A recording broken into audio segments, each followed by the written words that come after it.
We're queuing things up today in the green pastures of North Vancouver. With me on camera as always is Rick Von Schmidt. Rick and I have just read a great book about local legend Bryan Adams called Everything He Does by Sorel Sedman. The book says Bryan was born on November 5th, 1959 in Kingston, Ontario, and moved to North Vancouver with his mom in 1974 when he was 15. And he attended Sutherland Junior High School right here. Actually, Bryan's school was replaced by this newer version several years ago. Earthquake safety and such. Bryan was a quiet, shy lad, possibly prone to occasional outbursts against authority. His report card said, "Bryan is an attentive student when he attends." Bryan admits to being an uncontrollable kid with a lot of energy, but he made some good buddies who were into music too, and Bryan poured his energies into making real good music. In 1976, Bryan changed schools. He started attending Argyle here. The school is mostly the same today as it was when Bryan attended. Young Bryan had a music teacher here named Lloyd Burritt, who taught him how to listen to music critically and even edit tapes. And I think we have a picture of young Bryan. Rick, you want to put that up?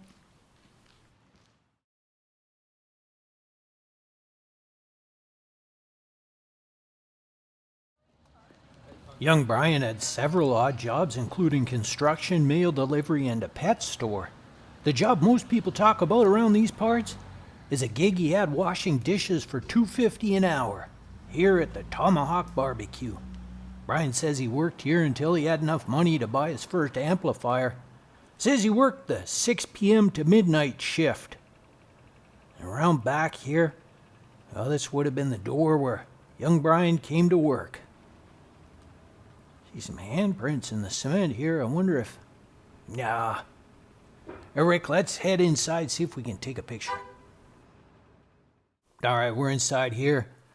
And on the other side of that dish chute is where young Bryan did the dishes. Incredible. Yeah, by the way, excellent food here at the Tomahawk. One of the oldest family-run restaurants in Greater Vancouver. I highly recommend it. Before Bryan was 18 years old, he had already left school and joined a touring band called Sweeney Todd.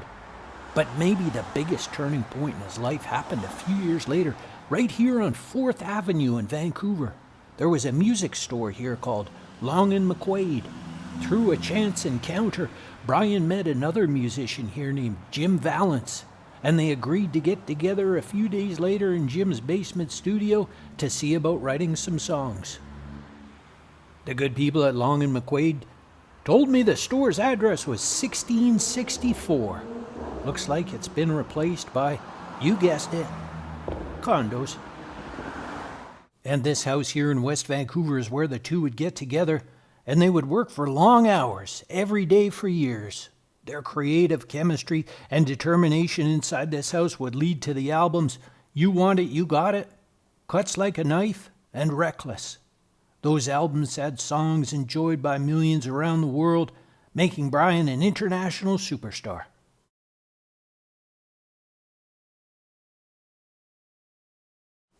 But Bryan didn't hit superstardom overnight. He had to work very hard for many years. And when he started making some money, he rented this North Vancouver house with his brother. Bryan nicknamed the house the dumping ground.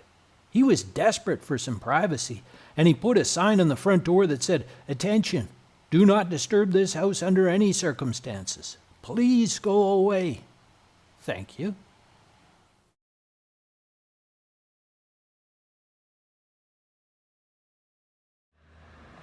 In the late 70s, before Bryan was a superstar, he attended a Tina Turner show here at the world-famous Commodore Ballroom on Granville Street.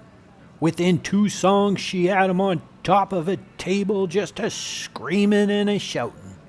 He went backstage to try and meet her, but he was forcibly ejected, apparently at the request of Tina. A burly bouncer grabbed him by the collar and threw him out into the street. Several years later, Bryan was on tour with Tina, and they had a hit duet called It's Only Love. But the twist in the story doesn't stop there, because if you look closely here on Granville, where that bouncer threw out young Bryan, you'll see his star on the BC Entertainment Walk of Fame. Local boy done good, and we love him.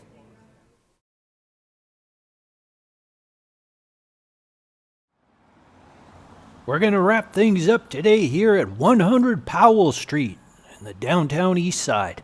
It's the oldest brick building in the city.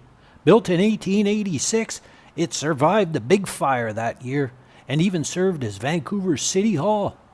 Bryan bought it in 1991, and it's now the warehouse studio where lots of big names come to record, including apparently AC/DC, Elton John, Bon Jovi, the tragically hit Metallica, and Michael Bublé. But this is just a tiny piece of Bryan's legacy. The Bryan Adams Foundation invests millions of dollars to protect the most vulnerable and disadvantaged people around the world. And that's going to do it. Hope you enjoyed this little taste of old Vancouver as she once was. Thanks to Bev Sugarman for makeup and Jewel Hailmere for wardrobe. On behalf of Rick and myself, thanks for watching. And until next time, that's a good bee.